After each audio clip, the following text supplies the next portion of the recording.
Tonight, a mother is on high alert after an incident involving her son and someone online.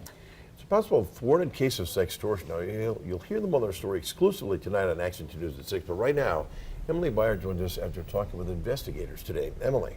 Bill and Cami will share this mother's full story tonight at 6. It frightens her to think about the possibilities this could have turned into if she wouldn't have stepped in. The investigators whose desk this landed on says she did the right thing by reporting it to authorities. Sergeant Matthew Wilson with the Brown County Sheriff's Office got this case a few weeks ago after a mother reported suspicious interactions between her son and someone he says he met online. Her son believed he was talking with a 12-year-old girl.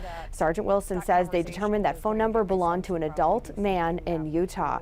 Utah officials now have the case. This incident can easily happen to anyone, and kids can be especially vulnerable. We asked Sergeant Wilson, with his hypervigilance to online dangers, what parents should be doing.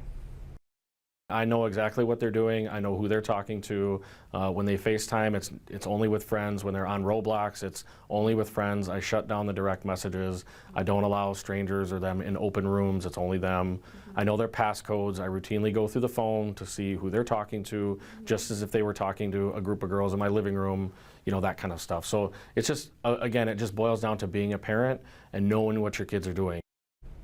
And we have those tips and resources for you on our website linked in this story. And again, tonight on Action 2 News, you'll hear exactly how this situation unfolded for this mother and her son. Cami.